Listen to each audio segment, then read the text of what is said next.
आणि कावडीने आता हे पाणी आणायचं बाळणपण करायचं हे सोपं आहे का मुक्ती द्यायचं सोपं आहे हो? तुम्हाला जर एखाद्या माणसाचं सांगितलं की एखाद्या माणसाची कटकट मिटवून टाकायची, काही त्यांनी तुमचे पैसे घेतलेले आहेत, तेवढे पैसे देऊन त्याला सोडणं बरं वाटतं का पैसे घेऊन तो म्हटलं नाही मला तुमच्या घरीच ठेवा? घरीच ठेवा म्हटल्यानंतर मग बाकीचं पुढचं करावं लागेल ना त्याचं.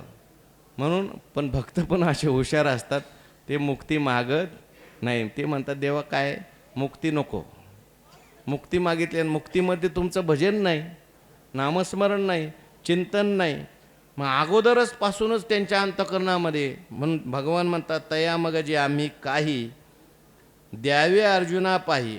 अर्जुन शब्द वापरलाय.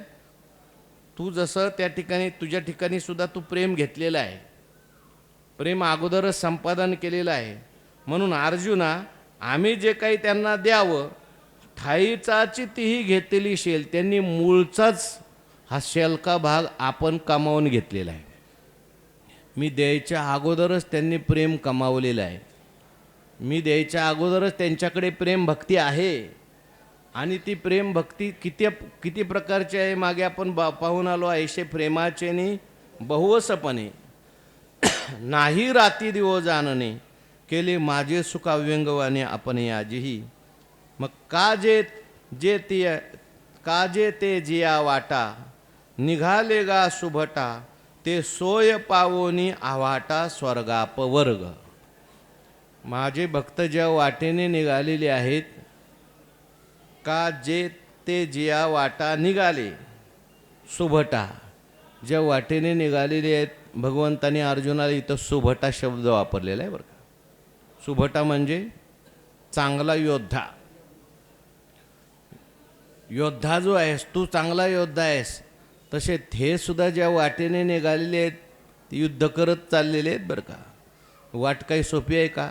जे तो विषयाची मोठ झाडी माझी काम क्रोधाची साकडी चुकावून आला पाडी सद्वासनेची या. मग साधू संगे सुभटा उजू सत्कर्माची या वाटा अप्रवृत्तीचा आव्हाटा डावलोनी. अशा पद्धतीने ते निघालेले आहेत. अनेक प्रकारचे प्रतिबंध आले, त्या सगळ्यांना बाजूला करत जाणं याच्याकरता रात्रंदिवस आम्हा युद्धही करावं लागतंय. आंतरबाह्य जग आणि मन बाहेर जगाबरोबर युद्ध करावं लागतं. जग प्रतिबंध करतं, हो बाहेरचे प्रतिबंध करतात, घरातले प्रतिबंध करतात आणि मनातले सुद्धा प्रतिबंध करतात. या सगळ्यांना बाजूला सारावं लागतं, त्यांच्यावर युद्ध करावं लागतं आणि इकडे यावं लागतं. आणि अशा पद्धतीने जे निघालेले आहेत या वाटेने का जे ते जिया वाटा निघाले गा सुभटा, ज्या वाटेने ते निघालेले आहेत ते सोय पावोनी आव्हाटा स्वर्गापवर्ग. बस खाली बस. त्या वाटेचा सरळपणा जर पाहिला, ती वाट जर पाहिली तर ती वाट फार सुंदर आहे. ती इतकी सुंदर वाट आहे. भगवान परमात्मा म्हणतात ते सोय पावोनी आव्हाटा स्वर्गापवर्ग. त्या वाटेचा मार्गाचा चांगलेपणा जर पाहिला तर स्वर्ग आणि मोक्ष हे सुद्धा आव्हाट आहेत, आडवाट आहेत. माझ्याकडे येत असताना, भगवान परमात्म्याकडे जात असताना काही चांगल्या वाटा आहेत बरं का, सरळ वाटा आहेत, राजमार्ग. काही आडवाटा आहेत,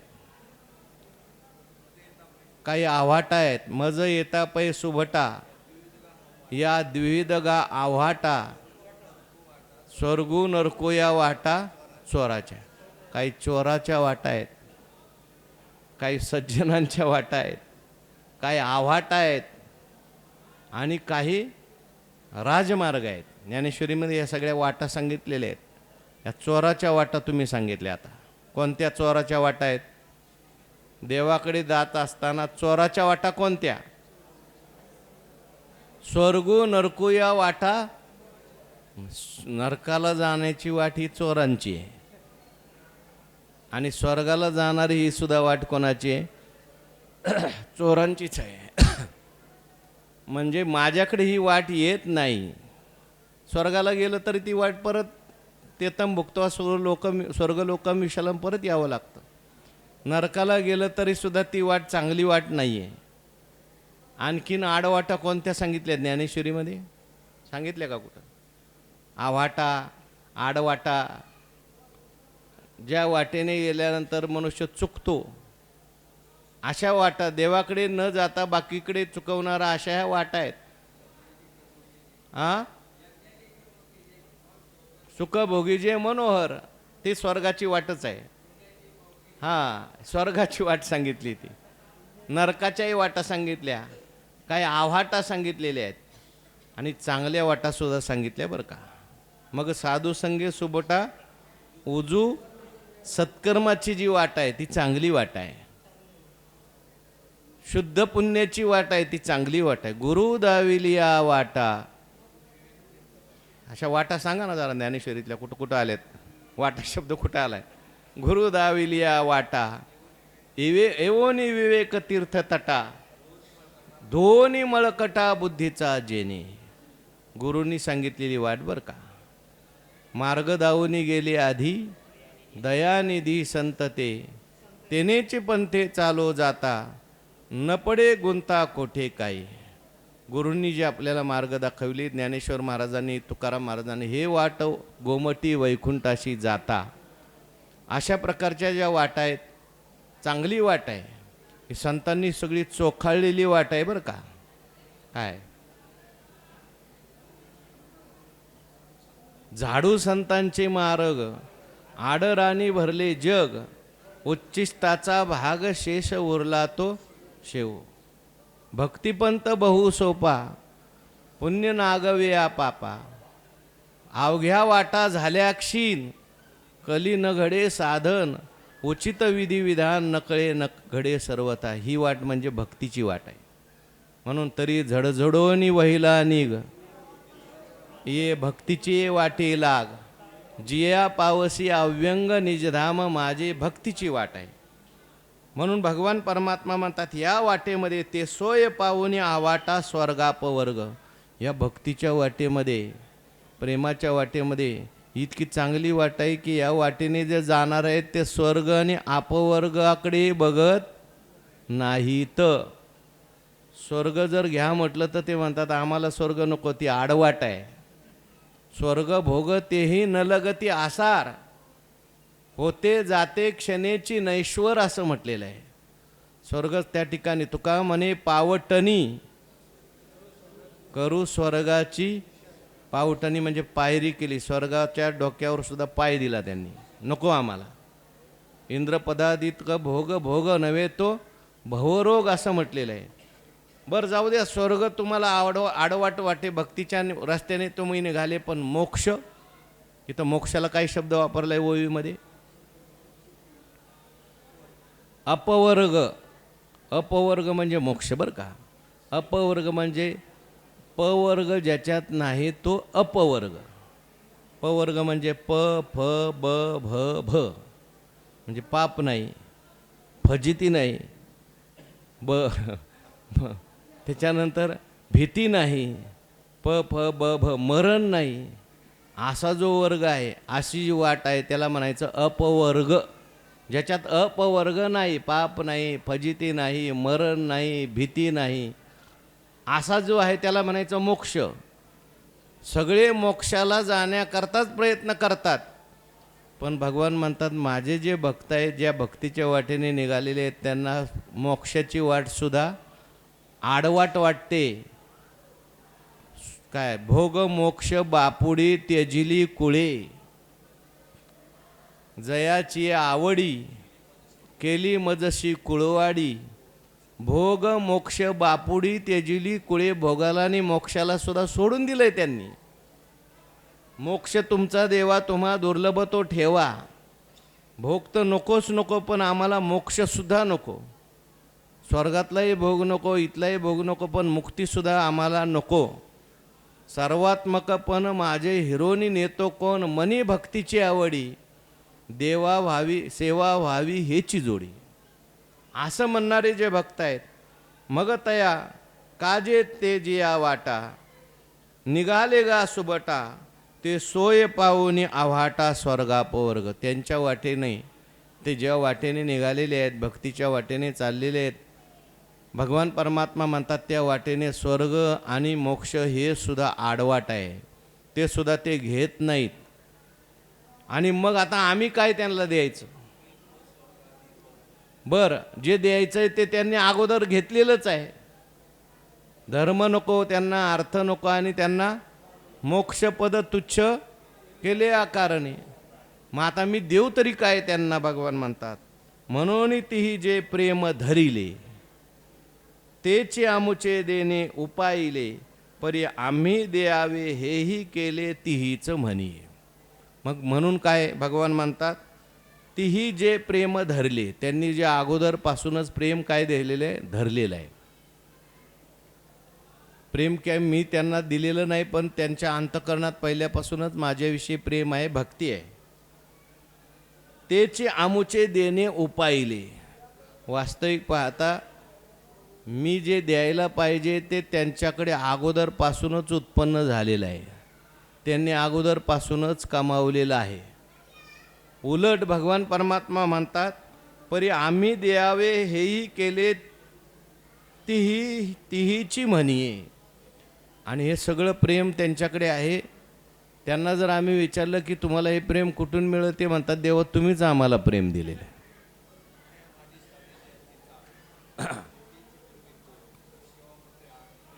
तुम्हीच आम्हाला प्रेम दिलं आहे असं म्हणतात. तसं पाहायला गेलं तर मी प्रेम दिलेलं नाही, मला त्यांना प्रेम देण्याची इच्छा आहे, पण त्यांनी अगोदरच प्रेम मिळवलेलं आहे. आणि कधी समजा माग म्हटलं तर म्हणतात, देवा आम्हाला प्रेमच द्या. प्रेम सुख देई, प्रेम सुख देई, प्रेमाविन नाही समाधान. मी त्यांना म्हणतो, बाबा तुम्हाला मोक्ष घ्या, स्वर्ग घ्या, ह्याच्यातलं ते म्हणतात आम्हाला काही नको देवा, फक्त आम्हाला तुमचं प्रेम पाहिजे. प्रेम सुखाचाच आम्हाला त्या ठिकाणी आम्ही आळी करे, प्रेम सुखाची लेकरे, पायी गोवली वासना तुच्छ केले ब्रह्मज्ञाना. अशा पद्धतीने त्यांची स्थिती आहे. आणि म्हणून परी आम्ही द्यावे हेही केले तिहीची म्हणीये. आम्ही प्रेम द्यावे हे म्हणणंही त्यांचंच आहे. त्यांनीच मला प्रेम देण्याविषयी प्रार्थना केलेली आहे, आणि अगोदरपासूनच त्यांच्याकडे प्रेम आहे, मी द्यायच्या अगोदरच. मग आता मी काय देऊ त्यांना असं मला वाटतं. काय द्यावे त्याशी असं कोणाला वाटतं? देवाला वाटतंय, भक्ताला नाही. आणि कोणाविषयी वाटतंय? भक्ताविषयी वाटते. काही भक्तांची एवढी सेवा असते की देवाला तुका म्हणे, देवा ऋणी करोनी ठेवू सेवा. सेवेच्याद्वारे ऋण करून ठेवतात, काहीच मागत नाहीत, सेवा तर चालू आहे. हनुमंतरायांनी एवढी देवाची सेवा केली, सगळ्याला दिलं, पण हनुमंतराला दिलं का देवाने काही? सीतामाईला असं वाटलं की देवाला चुकून राहिलं असेल द्यायचं, म्हणून सुवर्णात त्या नवरत्नाचा हार दिला, पण हार हनुमंतरायांनी काढ टाकला, फोडून टाकला. राम बघतो म्हणे याच्यामध्ये, तुझ्यात राम आहे का म्हटलं की राम दाखवला. आणि मग सीतामाईने तक्रार केली, अहो देवा ते हनुमंतरायाला तुम्ही काय दिलं नाही, मी दिलं होतं तेही फोडून टाकलं. म्हटले सीते, मी हनुमंताला मुद्दाम दिलं नाही म्हणे. का नाही दिलं? म्हटले काय देऊ सांग. 5 प्राण दिले ना हनुमंताला, तर त्याचे 5च उपकार फिटतील, बाकीचे उपकार तसेच राहतील. तुका म्हणे याचे उपकारासाठी नाही माझे गाठी काही एक. मग देवसुद्धा काय म्हणतो, अशा भक्तांच्या आपलं ऋणातच राहायचं, प्रेमातच राहायचं. म्हणून भगवान परमात्मा या ठिकाणी म्हणतात, काय द्यायचं मी त्यांना? आता यावरी येतुले घडे, जे तेची सुख आगळे वाढे, आणि काळाची दृष्टी न पडे हे आम्हा करणे. मग मी काय करतो? हे श्लोकात आहे का हो? हे काय असलं श्लोकात हा विषय आलेला नाही. ह्याच्यासाठी ज्ञानेश्वरी जो आहे हा स्वतंत्र ग्रंथ आहे. जरी ज्ञानेश्वर महाराज म्हणतात पदाची कोर न सांडी, तरीसुद्धा ज्ञानेश्वर महाराजांनी आपलं स्वतंत्र चिंतन दिलं आहे काय काय ठिकाणी. आता यावरी येतुले घडे, आता त्या ठिकाणी यानंतर एवढंच घडेल. भगवंताला असं वाटलं आता काय द्यायचं सांगा. यांना मोक्ष देतो म्हटलं तर घेत नाही, स्वर्ग देतो म्हटलं तर घेत नाही, लौकिकातलं काय देतो म्हटलं तर घेत नाही. तुकाराम महाराजांना विचारलं काय देऊ, तुकाराम महाराज म्हणतात काही नको. मग आता द्यावं तरी काय? भगवान म्हणतात आता यावरी येतुले घडे, जे तेची सुख आगळे वाढे. त्यांच्याजवळ असलेलं जे प्रेमाचं सुख आहे तेच सुख वाढेल कसं, वाढेल कसं हे मी बघतो. त्यांचं सुख वाढवण्याची जबाबदारी माझी आहे. तिकडे बुद्धियोग देतो असं म्हटले, पण इथं भगवान म्हणतात त्यांचं प्रेम सुख मी वाढवतो.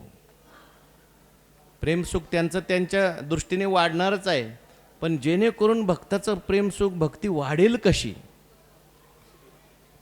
त्याच्यासाठी मी प्रयत्न करतो. अनेक प्रकारचे प्रयत्न भगवान परमात्मा करतात. त्यांच्या बुद्धीमध्येच अशा प्रकारे भगवान परमात्मा प्रेम वाढवतात किंवा भगवान परमात्मा त्यांना असे अनेक प्रकारचे अनुभव देतात. हे अनुभव आल्यानंतर माणसाचं काय होतं, प्रेम वाढतं. हो, ज्ञानेश्वरीचा अनुभव आल्यानंतर ज्ञानेश्वरीचं प्रेम माणसाच्या ठिकाणी काय होतं, वाढतं.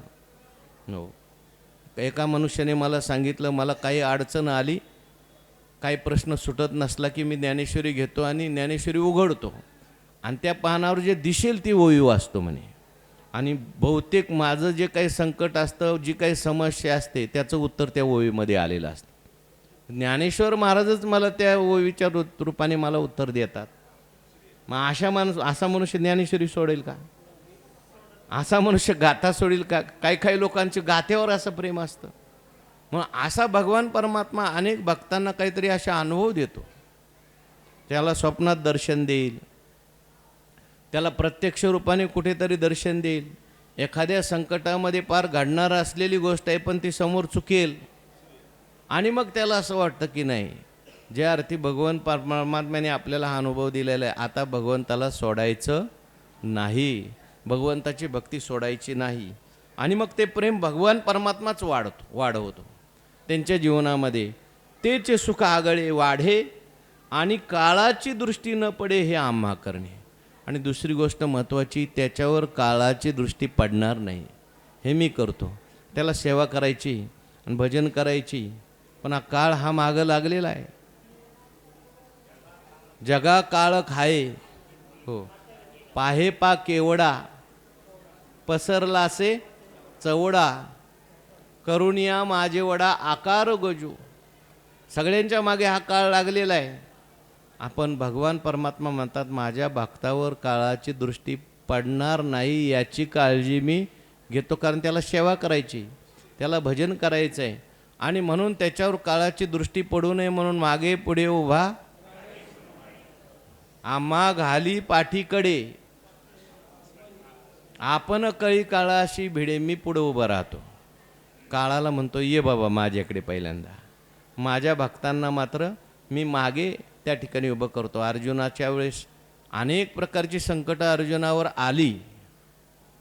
त्या कर्णाचं आणि अर्जुनाचं युद्ध सुरू झाल्यावर असं म्हणतात, तो साप होता, त्याचं नाव काय, त्या सापाचं आणि अर्जुनाचं खांडवन जाळलं होतं, त्यावेळेस त्या सापाचं सगळं कुळ जळलं. तो साप होता, तो कर्णाकडे गेला आणि कर्णाला म्हणायला लागला, कर्णा एक काम कर, तू मला बाणावर बसव म्हणे. या अर्जुनाचं माझं सुद्धा वैर आहे, तो तुझा जसा शत्रू आहे तसा माझाही शत्रू आहे, मला तू बाणावर बसव, मी बरोबर जातो ने अर्जुनाच्या बरोबर गळ्यावर दंश करतो. त्या कर्णाने त्या सर्पाने कर्णाने त्या सर्पाला बाणावर बसवलं. कर्णाने बाण सोडला, समोरून बाण आल्याबरोबर भगवंताने रथ खाली दाबला आणि दाबल्याबरोबर बाण वरून डोक्यावरून गेला. नंतर मग खालून मारला त्याने बाण, भगवंताने रथ वर उचलला. कर्ण म्हणायला लागला, बाबा जोपर्यंत हा बाबा समोर बसलाय तोपर्यंत अर्जुनाचं आपण काही वाकडं करू शकत नाही. काळाची दृष्टी पडेल असं भगवान परमात्मा म्हणतात, ते मला करावं लागतं, जेणेकरून माझ्या भक्तावर काळाची दृष्टी पडणार नाही, त्याचं प्रेम जेणेकरून वाढेल याच्याकरता मी प्रयत्न करतो. आणि काळाची दृष्टी न पडे हे करणे आम्हा करणे. कशाप्रमाणे उदाहरण दिलं, लळे याची या बाळका किरीटी, गौसनी करुणी स्नेहाची दिठी, जैशी खेळता पाठोपाठी माऊली धावे. एखादं आवडतं प्रेमाचं बाळक असेल, तसं आईला सगळीच मुलं आवडणारी असतात बरं का. पण या ठिकाणी मात्र लढेयाची या बाळका किरीटी, गौसनी करुणी स्नेहाची दिठी. हो, ज्याप्रमाणे आई आपल्या प्रेमाच्या दृष्टीचे पांघरून करून आपल्या आवडत्या मुलाच्या मागे मागे ते मूल खेळत असताना काय करते, धावते. लेकुराचे हित माऊलीचे ते बालक पाहिजे, त्यात लळयाचं बालक म्हणजे लाडाचं बालक पाहिजे बरं का. थोडं मोठं झाल्यावर एवढं प्रेम त्याच्यावर नसतं, पण हे लहान असतं त्यावेळेस त्याच्यावर अतिशय प्रेम आईचं. आणि मग ते प्रेम मुलगा खेळत असतो, आई आपली काम करत असते. खेळता खेळता ते पोरं अंगणात जातं, अंगणात विहीर असते, कुठं गुरं बांधलेली असतात. ते भागवतात वर्णन आलेलं आहे. यशोदा जरी काम करत असली तरी सगळं यशोदेचं लक्ष कोणाकडं, हा बाबा कुठं गेला असेल. गोशाळेत गेला, त्याला गाईचं शिंग लागलं, एखाद्या नदीकडं गेला. म्हणून जरी काम करत असली तरी तिच्या प्रेमाच्या दृष्टीचं पांघरून त्याच्यावर असते. ज्ञानोबारायचे काय शब्द आहेत बघा. लळया हे किरीटी, लळयाची या बाळका, स्नेहाची या दृष्टी दिठी गौसनी करुणी. स्नेहाच्या दृष्टीची गौसनी म्हणजे पांघरून, प्रेमाच्या दृष्टीचं पांघरून आईचं त्या पोरावर असतं बरं का. म्हणजे कुठं जरी गेलं तरी त्या आईचं प्रेम त्याच्या मागे मागे असतं. याला काय होईल का, याला काय त्रास होईल का, असं म्हणून ती आई जी आहे ती सारखी त्या मुलाची काळजी करत असते. काम करता करता सुद्धा आवाज आल्याबरोबर धावत पळत जाते, किंवा त्याला संकट येऊन म्हणून सगळं त्या ठिकाणी काळजी वाहत असते. जैशी खेळता पाठोपाठी माऊली धावे. खेळायला जर मुलगा गेला तर लगेच धावत धावत मागून जाते. कोण? आई. कोणाच्या? मुलाच्या, आवडत्या मुलाच्या, लहान मुलाच्या. हे कशाकरता उदाहरण दिलं आहे? तसं भक्तांच्या बाबतीमध्ये भगवान परमात्मा म्हणतात, ते जो जो खेळ दावी, तो तो पुढे सोनियाचा करून ठेवी, तैशी उपासतीची पदवी पोषित मी जाई. मग ते पोरगं जे आहे, जे जे काही खेळ धावतं, आई मला असा खेळ पाहिजे, आई मला तसा खेळ पाहिजे, मला हे खेळणं पाहिजे म्हटलं की आई आलीच घेणं घेऊन. आई मला ते पाहिजे म्हटलं की आईने दिलं ते त्याला. ते जो जो खेळ दावी, श्रीमंत जर आई असेल तर ती आई काय करते, तो तो पुढे सोनियाचा करून ठेवी. बाळ, ते लहान मुलगा जर म्हटलं आम्हाला चेंडू पाहिजे, तर आई म्हणते घे सोन्याचा चेंडू घे बाबा. श्रीमंत आई आहे ना, त्यामुळं काय जे काही पाहिजे ते लगेच त्याला ते सोन्याचा करून देते, किंवा आवडीने तो खेळ पुढे आणून देते, त्याचा ती हट्ट पूर्ण करते. त्याप्रमाणे तैशी उपासतीची पदवी पोषित मी जाय. तसं आता इथे आई कोण आहे? भगवान परमात्मा आहे. आणि लहान आवडता मुलगा कोण आहे? भक्त आहे. भक्त आहे, कोणताही भक्त असू दे, जो माझं भजन करतो, चिंतन करतो, आणि त्याचा जो काही खेळ असेल, म्हणजे त्याला जे काही आवडत असेल, परमार्थामध्ये त्याची जी काही आवड असेल. अर्जुनाने म्हटलं देवा विश्वरूप दाखवा, घे बाबा विश्वरूप घे. परत अर्जुनाने म्हटलं नको नको, हे भीती वाटायला लागली मला, जरा चतुर्भुज दाखवा, घे बाबा चतुर्भुज घे. भक्ताने काही जी मनामध्ये इच्छा, होय भक्ती केला तैसा पुरवी धरावी ते इच्छा. भक्तांनी सांगितलं की मला हे पाहिजे, घे बाबा, ते पाहिजे, ते घे बाबा, मला वैकुंठाला घेऊन चला, चला वैकुंठाला. वैकुंठ नको आता, चला परत आळंदीला, म्हणजे चला आळंदीला. अशा पद्धतीने तो जो जो खेळ दावी, तो तो पुढे सोनियाचा करून ठेवी. आई जशी त्या मुलाची काळजी घेते, आपल्या प्रेमाच्या दृष्टीचं पांघरून त्याच्यावर ठेवते, त्याप्रमाणे मी सुद्धा माझ्या भक्तांच्यावर प्रेमाच्या दृष्टीचं पांघरून ठेवतो. आणि उपासतीची पदवी पोषित मी जाय म्हणतात. त्याच्या उपासनेची जी पदवी आहे, त्याची जी उपासना चालू आहे, त्याची जी भक्ती चालू आहे, ती भक्ती पुष्ट कशी होईल, प्रेम वाढेल कसं, ह्याची काळजी मी घेतो. भगवान म्हणतात त्याला मी हे देतो, आणखीन काय काय देतो, कसं कसं देतो, याचा विचार करायचा आहे. उद्याच्या प्रवचनात करू. पुंडलिक वरद हरी विठ्ठल श्री ज्ञान